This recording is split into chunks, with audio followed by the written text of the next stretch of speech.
Your first year in government contracting? Wow. I'm going to tell you a little bit about my first year right now. At the time of this recording, it is approximately 13 months since I've been in government contracting, and I'm just going to tell you all about my ups, my downs, my highs, my lows, my excitement, and my downtime. Money, I need you to sit down while I record my video. So give me a click, y'all. Give me a like, and let's get right on to it. And if it's your first time here, I am Katina Willis. I am a newer government contractor, but I've already secured over 4 million in contracts in less than 12 months. So let's get right to what to expect and what not to expect. All right. I'm going to share my screen because a lot of what I'm going to talk about is going to be on sam.gov and government spending. Okay. So let's get right on to it, y'all. So, I want to say this. The first thing to expect is to be overwhelmed. When you are searching on sam.gov, what you might not expect is that you got to get very familiar with this, or you might not even expect that. You might become addicted to it. You are going to be scrolling on sam.gov like it's Instagram. Okay, well, let me just say this. If you're serious about government contracting, you will be scrolling on sam.gov like it's Instagram. So let's go ahead and take a look at why.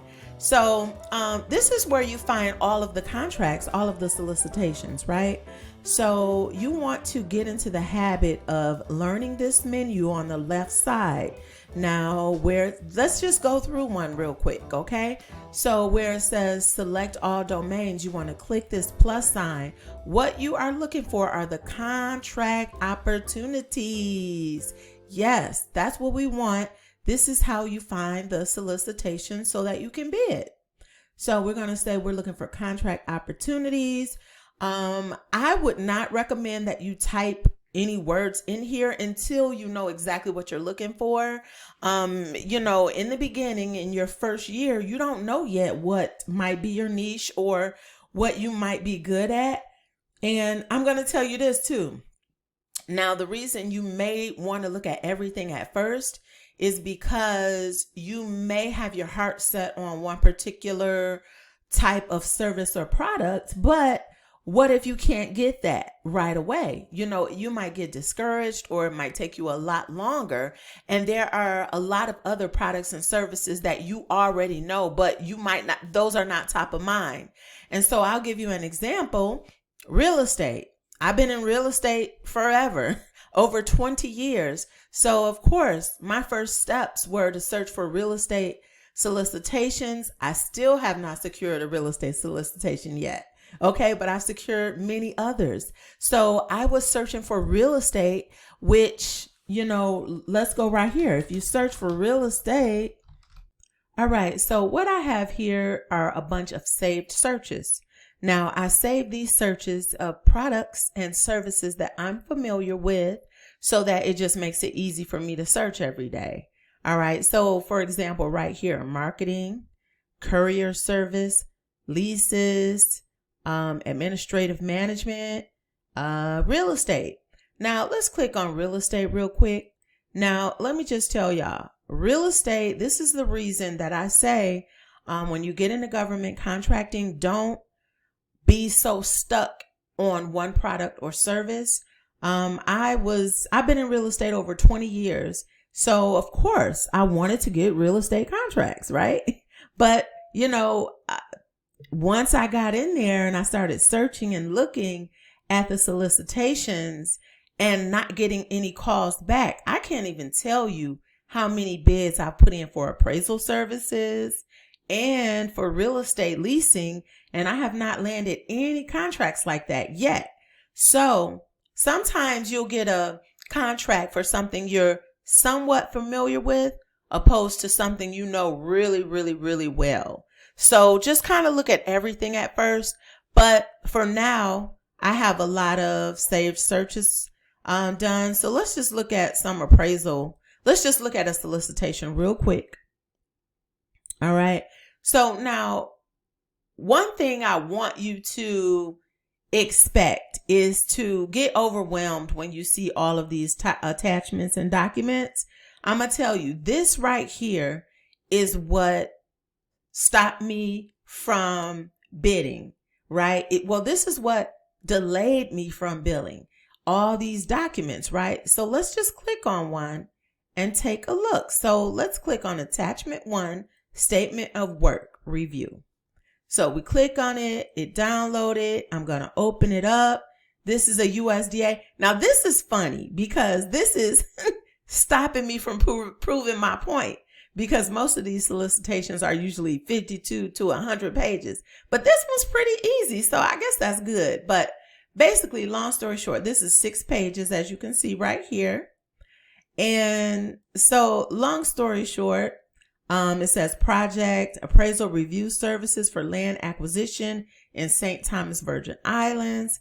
Scope of work is contracting services from a qualified appraiser, right? And so then it gives you a background description, so you have a better understanding of what is required.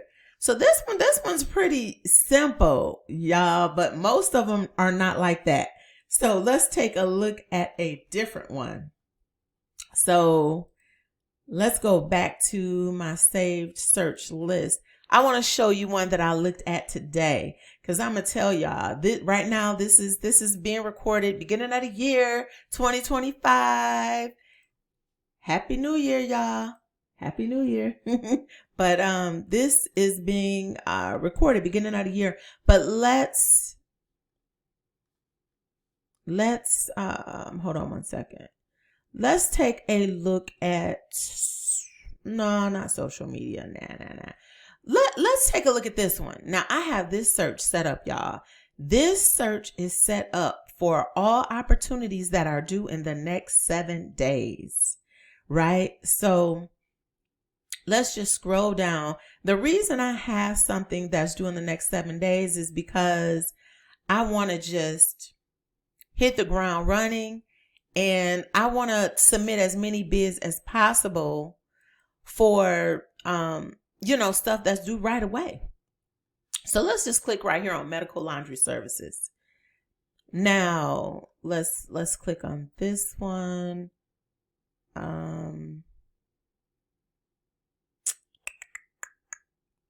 Let's take a look at this solicitation and see how many pages it is and see what it says. Okay, this one's 38 pages. All right, so this video really should have been about how to read the solicitation, because the number one thing to expect is to get overwhelmed when you see all of those pages attached to the solicitation. That's really the number one thing to expect, y'all. That is really what held me back from submitting proposals a long time. I didn't know. I thought it was impossible to go through all of this and just start reading 38 pages, reading 38 pages just to figure out what to do and to figure it all out on your own. And for me, it was too much. It was overwhelming. So, I was constantly getting distracted and moving on to something else. But I fought through it. So I brought up this particular solicitation because I submitted my offer today on it, and I just found it really, really interesting that, well, actually, no. I submitted my offer on this yesterday, but let me tell you, I had sent an email to the contracting officer. Now, let me tell y'all, drop me a ear. Let me know you're listening. Drop that in the comment section, because right here is some very important information that you don't want to forget. Drop me an ear in the comment section right now. I'm waiting, because this is so important, y'all. This part is so good. But long story short, y'all, check it out. So I submitted this proposal yesterday for medical laundry services, right? And let me just tell you, the main way I go through these and read them now, is I go and look straight for the scope of work. I don't read anything else. I don't look at anything else until I find the scope of work or the statement of work. So, right. So as you can see, the first 2 pages is just like general information.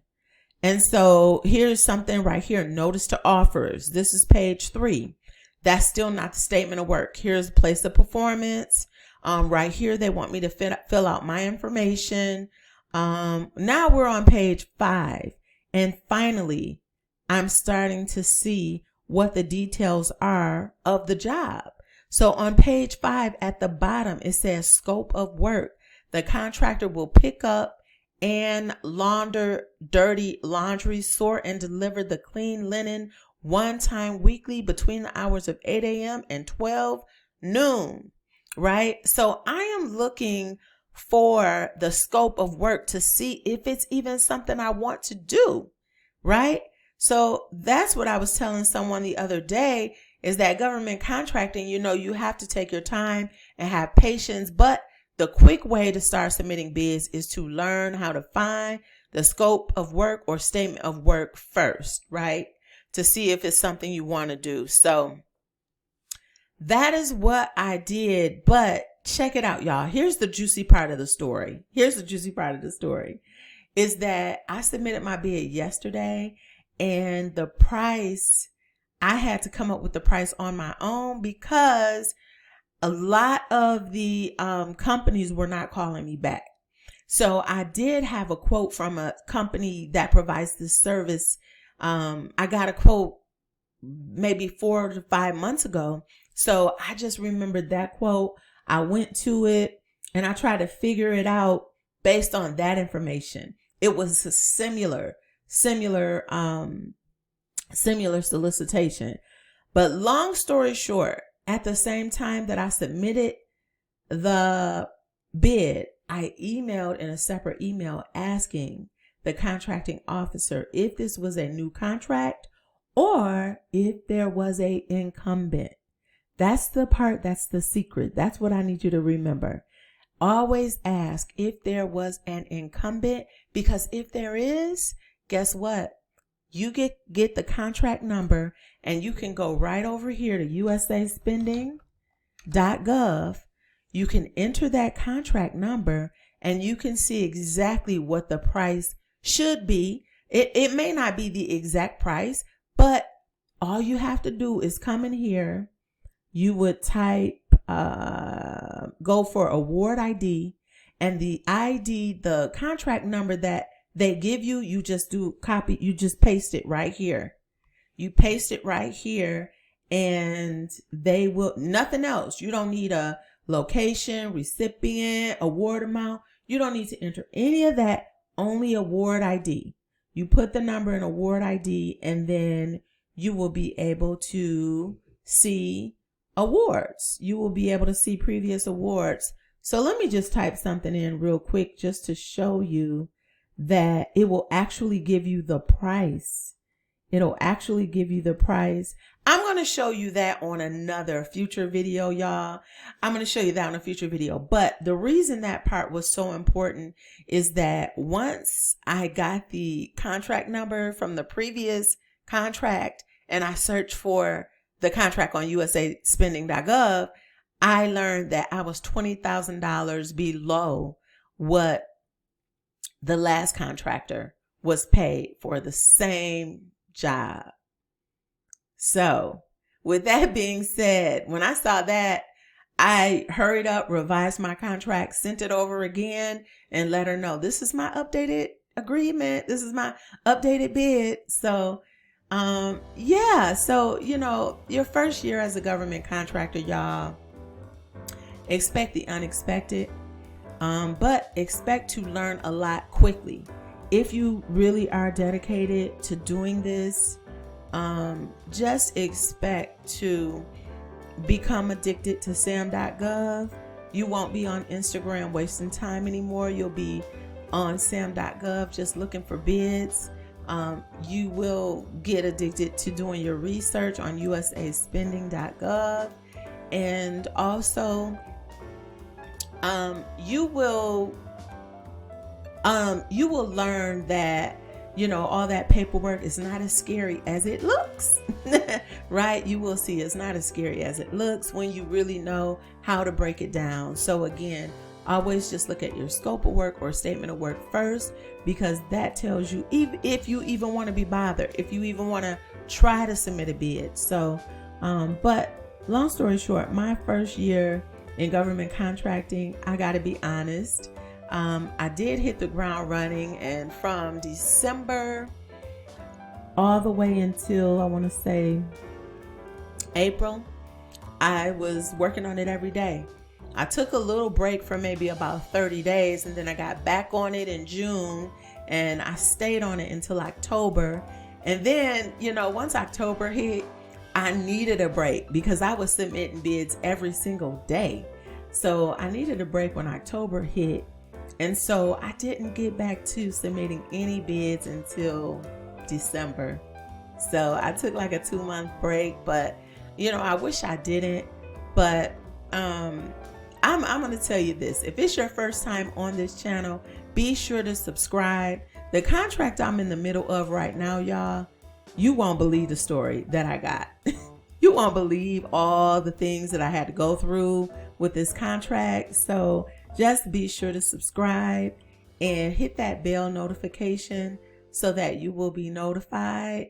And that's all I got for you today. If you got any questions at all about, SAM.gov, USA spending.gov, be sure to post any questions in the comments. I answer each and every one, y'all. Every single question. So thanks for watching this video and putting up with me, y'all, because it's been a lot. I submitted 2 bids today. So, and right now I'm recording this at night. So it was kind of a long day, a lot of research, but hey, I'm trying to be really successful in government contracting in 2025. So real quick before you go, I've created this cheat sheet for brand new government contractors. So don't forget, sign up right here, and I'm gonna email the cheat sheet over to you.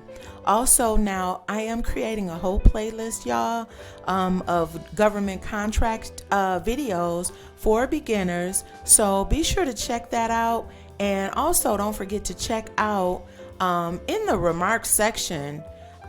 This one's in the remarks section. You'll see like a bunch of links. You can book a call with me so that we can discuss if you need personalized assistance to secure your first contract. And also you can access that cheat sheet. So that's it. I thank you for watching this video. If it's not your first time here, thanks for returning. And if it is your first time here, don't forget, click on that subscribe button, and I will see y'all on the next video. Take care. Thanks for watching the video, y'all. Post your questions and comments. I will see you on the next video. Take care.